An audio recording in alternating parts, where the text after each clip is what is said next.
Une des choses les plus ridicules impliquées par l'âge est la quantité de trucs, de potions et d'appareils avec lesquels nous tentons de lutter contre la détérioration. Le corps se remplit peu à peu d'infirmités et la vie de complications. On voit ça clairement lors des voyages. Quand on est jeune, on peut parcourir le monde juste avec une brosse à dents ou une tenue de rechange, alors que quand on s'enfonce dans l'âge mûr, on doit progressivement rajouter une infinité de choses dans la valise.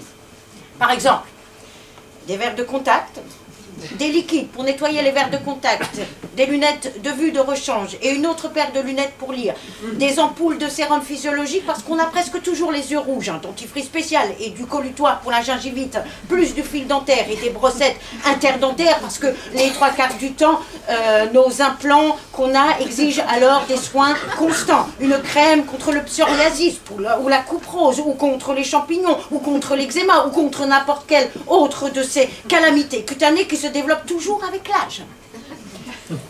Du shampoing spécial anti-pelliculaire, anti-cheveux gras, anti-cuir chevelu sec, anti-chute des cheveux, une crème colorante parce que les cheveux blancs ont colonisé votre tête, des ampoules contre l'alopécie, des crèmes hydratantes, qu'on soit homme ou femme, des crèmes nourrissantes, lissantes, raffermissantes, davantage pour dames, mais aussi pour certains messieurs, des lotions anti-taches, une protection solaire écran total parce qu'on a déjà pris tout le soleil qu'on peut supporter en une vingtaine de vies, des onguents anti-cellulite pour le corps côté femme, des tondeuses de poils de nez et d'oreilles côté homme, des gouttières dentaires de nuit parce que le stress fait grincer des dents, des bandelettes nasales adhésives gênantes et totalement inutiles pour atténuer les ronflements, des pilules de mélatonine, de l'orphidial, du Valium ou tout autre médicament contre l'insomnie et l'anxiété, avec un peu de malchance, une pommade anti-hémorroïde, ce qui va sans dire, et ou des laxatifs contre la constipation tenace, de la vitamine C pour tout, de l'ibuprofène et du paracétamol pour la diversité interminable des troubles qui parasitent le corps, de l'homéoprazole pour les gastrites, de l'alka-seltzer et encore plus d'homéoprazole pour la gueule de bois, parce qu'on ne peut plus, on ne supporte plus l'alcool, des compléments au soja parce que la ménopause fait baisser les hormones, avec encore un peu de malchance, des pilules du cholestérol, de la tension, de la prostate, et ainsi de suite, en somme, de l'équipement lourd. Mais, en définitive, l'existence elle-même est un voyage. Si bien qu'il n'est pas nécessaire de prendre une voiture ou un avion, ni de se rendre dans une autre ville pour devenir l'otage de tout cet attirail prothétique. C'est ce que Soledad pensait ce soir, tandis qu'elle se préparait pour son deuxième rendez-vous avec Adam. À un certain âge, envisager de faire l'amour avec quelqu'un exigeait une planification et une intendance aussi rigoureuses que la campagne d'Afrique du général Montgomery. Et donc, la première chose que fit Soledad fut d'essayer la moitié de son armoire, aussi bien côté lingerie que vêtements, et d'évaluer son apparence par devant et par derrière, avec un petit miroir à main, afin de voir son dos. Cet ensemble culotte et soutien-gorge couleur feu tellement joli, ne faisait-il pas malheureusement ressortir un bourrelet inesthétique sur la hanche?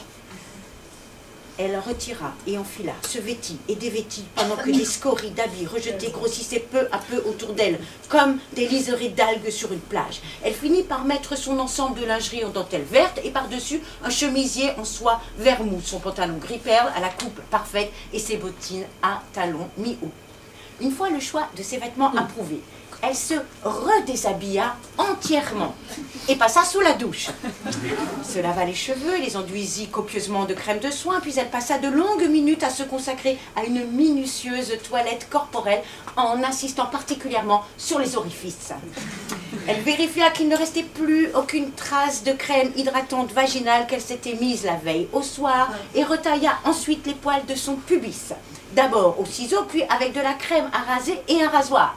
Elle se fit saigner. Ça piquait. Elle sortit de la douche, toute dégoulinante, pour se regarder dans le miroir et vérifier qu'elle avait bien dessiné la ligne de poil.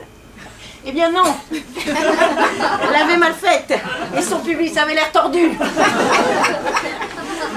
À nouveau sous le pommeau de la douche, elle se rasa un peu et se coupa encore une fois. Elle jura. Finalement, elle parvint à ce que la chose présente une apparence pileuse plus ou moins acceptable, mais elle avait 3 égratignures qui n'arrêtaient pas de saigner. Elle sortit de la douche et sécha, se plaça des petits bouts de papier hygiénique sur les blessures pendant qu'elle se coupait les ongles des pieds et des mains et refaisait son vernis couleur cerise.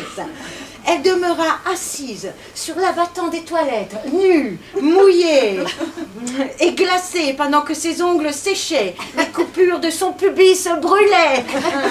Elle s'épila ensuite les sourcils, mit ses verres de contact, passa une lotion raffermissante sur ses jambes, ses bras. Elle appliqua ses crèmes hors de prix sur ses paupières, son visage et son cou. Elle sécha ses cheveux au sèche-cheveux. Comme la vague qu'il faisait sur le côté gauche n'arrivait pas à lui plaire, elle les remouilla. J'ai perdu ma ligne, elle les mouilla à nouveau au lavabo et recommença à les sécher. Elle scruta avec méfiance l'arrêt de sa chevelure dans le miroir. Et même si ses cheveux blancs se voyaient à peine dans sa couleur dorée, elle décida d'utiliser un stick colorant qui camouflait les racines. Puis elle se maquilla avec soin en recherchant un effet naturel et léger. Elle fit des bains de bouche répétés, puis un petit gargarisme avec du colutoire pour s'assurer d'une haleine fraîche. Elle vérifia que les coupures au pubis ne saignaient plus, arracha les petits papiers et s'habilla avec l'ensemble de lingerie verte, le chemisier en soie, le pantalon gris. Elle était très en retard.